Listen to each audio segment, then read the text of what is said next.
여러분 안녕하세요. 반갑습니다. 롤피디입니다.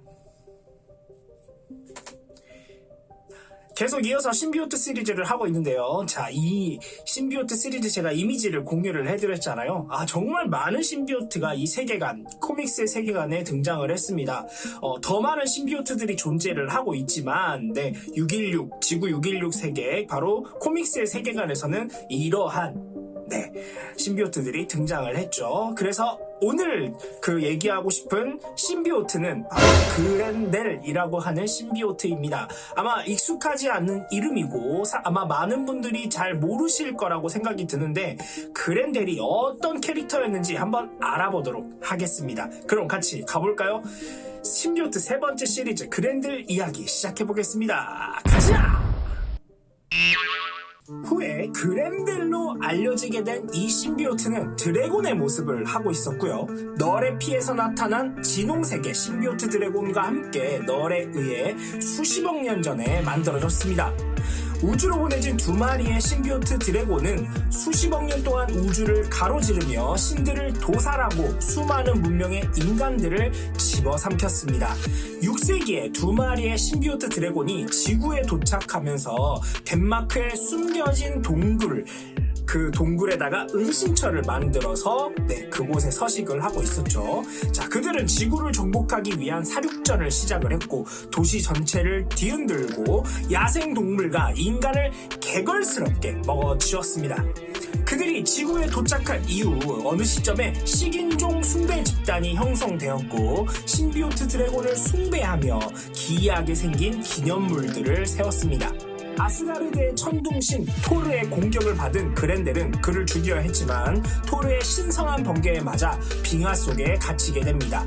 이 전투를 묘사한 오래된 노르웨이의 조각품들은 신비오트 숭배 집단이 만든 것으로 그렌델의 살아있는 심연 조각들이 토르와 싸움에서 패배한 이후에 땅에 떨어져 인간 숙주와 결합하게 되었고 널과 신비오트들에 대한 지식을 제공했습니다. 1965년 쉴드에 의해 그렌델의 얼어붙은 몸이 발견이 되었고 연구를 위해 살아있는 심연의 샘플을 추출했습니다. 이 살아있는 심연들이 살아있는 생명체를 공격적인 괴물로 변화시킨다는 것을 알게 되고 캡틴 아메리카를 대체하기 위해 미국 정부의 지시를 받은 쉴드의 닉 퓨리는 슈퍼솔저 프로그램인 심솔저 프로그램을 설립을 합니다. 그렌델이 아직 살아있다는 것을 알게 된 쉴드는 즉시 그렌델을 이용해 고문에 가까운 실험을 하게 됩니다. 그러나 그들은 성공하지 못했고 이로 인해 공격적인 부대원들은 베트남에서 살인 행각을 벌이게 됐습니다. 바로 이 베트남전도 이 코믹스에서 등장을 하죠. 아주 오래전부터 이 신비오트는 지금 발현된 것이 아니라 그 전부터 지구에 있었다라는 것을 얘기를 하고 있는 것입니다. 자, 부대가 진압이 되면서 심솔저 프로그램은 실패로 간주되어 종료되었고 그렌델은 그들과 함께 멀리 떨어진 쉴드 시설의 창고에 보관이 됩니다. 종료된 심솔저 프로그램의 연구 및 인력을 담당했던 웨폰 플러스는 웨폰 V 슈퍼솔저 프로그램을 시작하고 신비오트 바이오 아머를 개발하기 위해 그렌델의 신비오트의 샘플을 사용을 합니다.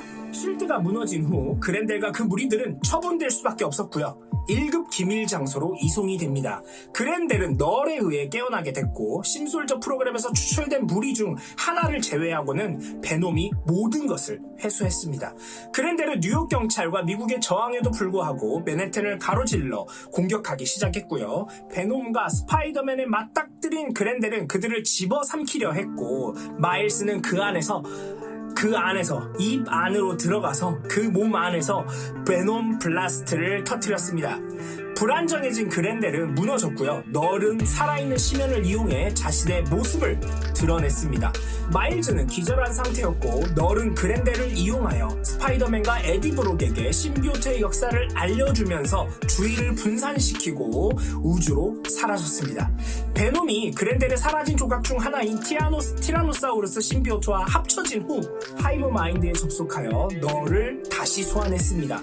그렌델은 렉스의 기지를 공격해 베놈을 다시 삼키려 했지만 주리가 준 소닉 수류탄으로 인해 불안정해졌습니다.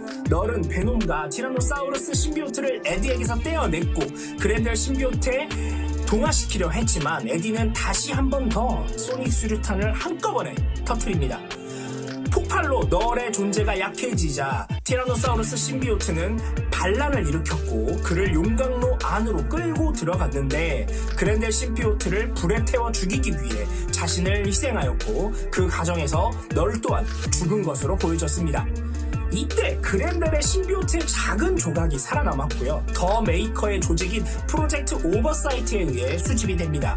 신비오트를 숭배하는 사이비 종교에 의해 그의 연구실에서 도난을 당하게 되고 클레투스 카사디와 결합하게 됩니다.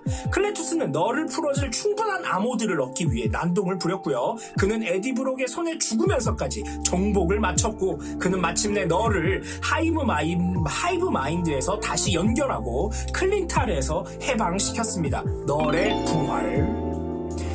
그랜델 신비오트의 추가 샘플은 웨폰 V 프로그램의 소유로 남아 있었는데 웨폰 V 프로그램은 카니지의 공격을 받아 그가 난동을 부리는 동안 잠시 중단된 상태였습니다. 클레투스와 결속한 그랜델 신비오트의 조각은 에디 브록에 의해 베놈에 다시 흡수되었지만 얼마 후 다시 나타나 클레투스를 차지하려 했습니다. 에디가 그것을 파괴하기 위해 우에소스 섬으로 갔을 때 그것은 클레투스를 버리고 베놈과 동화되어 에디를 차지하려고 합니다.